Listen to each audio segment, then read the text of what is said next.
नमस्कार, मी नेहा गायकवाड. मेरा मरा समाचारमध्ये तुमचं मनपूर्वक स्वागत करते. आज आपण आलेलो आहोत उपवन येथे, कारण 7 दिवसाच्या गणपती बाप्पांचा विसर्जन आहे. आणि आज आपण पाहतोय की ठाणे महानगरपालिकेच्या वतीने आणि पोलीस दलाच्या वतीने आपण पाहतोय कशा प्रकारची व्यवस्था केलेली आहे. आतमध्ये आपण पाहतो की पर्यावरणाला हार्म होऊ नये, पाण्याचा जास्त अपव्यय टाळण्यासाठी आपल्याला आतमध्ये पाहायला मिळतील की कृत्रिम तलावांचं इथे निर्मिती केलेलं आहे. तर आपण आतमध्ये पाहणार आहोत की कशा प्रकारचे जे 7 दिवसाचे गणपतीचे बाप्पा आहेत त्यांचं विसर्जन केलं जाणार आहे. काय सांगाल गणपतीबद्दल? काय सांगणार, हा विजेचा देवता त्यामुळे केल्यानंतर कसं भाव एकदम मस्त, एकदम सुस्थितीत, एकदम व्यवस्था चांगली आहे. काय गणपती बाप्पा तुम्ही साजरा करतात सगळ्या ह्याच्यावर जे मागायचं ते मागितलेलं आहे, ते आता बघू आपण पुढच्या वर्षी पूर्ण होत आहे का नाही. आणखी अनेक जण येत आहेत जे गणपती बाप्पांचं विसर्जन केलेलं आहे त्यांनी.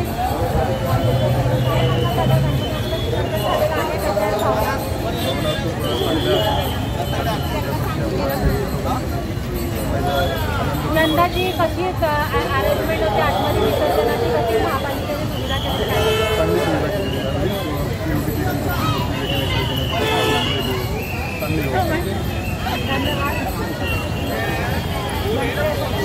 व्यवस्था कशी होती एकंदरीत?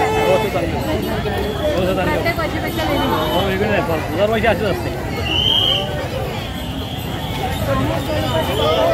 केलेल्या लोकांकडे ह्या बाजूला आपण पाहतोय की गणपती बाप्पा हे विसर्जन करण्यासाठी घेऊन जात आहेत.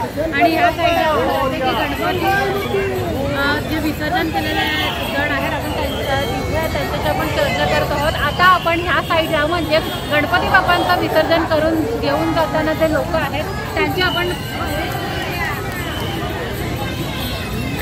आपण भावना जाणून घेणार आहोत. आणि ह्या साईडला जे आपण पाहिलं की 2 रांगा केलेल्या आहेत महापालिकेकडून. प्रत्येक वर्षी अशा प्रकारचे अरेंजमेंट केले जातात. ह्या साईडला जे आहे गणपती बाप्पाचं विसर्जन केल्यासाठी लोक घेऊन जातात. आणि ह्या साईडला गणेश भक्त हे गणपती विसर्जन करून आलेलं आपल्याला पाहायला मिळतात. प्रत्येक वेळी व्यवस्था ही अशीच असते आणि प्रत्येक वेळेला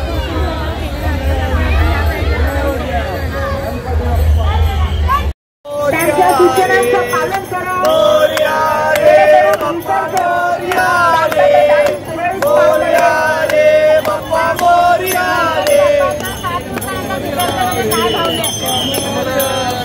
मनात हे होते, 7 दिवस आम्ही त्यांची सेवा केली, आम्हाला खूप बरं वाटलं.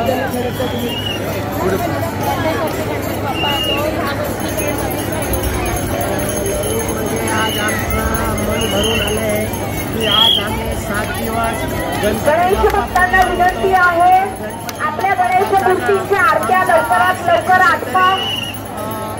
मन भरून सारखं वाटतोय. तुम्ही ज्या टेबलांवर, कृपया इकडे लक्ष द्या, तुम्ही ज्या टेबलांवर गणेश मूर्तीच्या आरत्या करत आहात या टेबलांवर जळत्या उदबत्त्या, जळते कापूर, केळी, नारळ, प्रसादा केल्या. आता कुठलंही साहित्य सोडून जाऊ नका. विसर्जनचं याचा सगळं व्यवस्थित आहे. म्हणजे ही आरतीची टेबल मिरवणूक स्वच्छ राहते याची काळजी घ्या. पण शिट्टी बेटी अजून अनेक गणेश मूर्तीच्या आरत्या व्हायच्या आहेत, तेव्हा ही टेबल स्वच्छ राहतील याची काळजी घ्या. साकडे घालेल की जसा तो येतो तो सर्वांना सुख समृद्धी आनंदमय सर्वांना त्यांनी द्यावं. सगळ्यांचं सुख दुःख सगळं त्यांनी हरून ज्यांच्या लोकांच्या म्हणजे गणरायाच्या जे भक्त आहेत त्या सर्वांच्या इच्छा पूर्ण कराव्यात हीच त्याच्या चरणी मी प्रार्थना करतो. गणपती बाप्पाचं विसर्जन करताना प्रत्येक वेळेला गणपती बाप्पा येतो त्यावेळेला गणेश भक्तांचा उत्साह आपल्याला पाहायला मिळतो. अनेक गणपती बाप्पांचे विसर्जन करायला जातात त्या गणेश भक्तांशी आपण संवाद साधणार आहोत.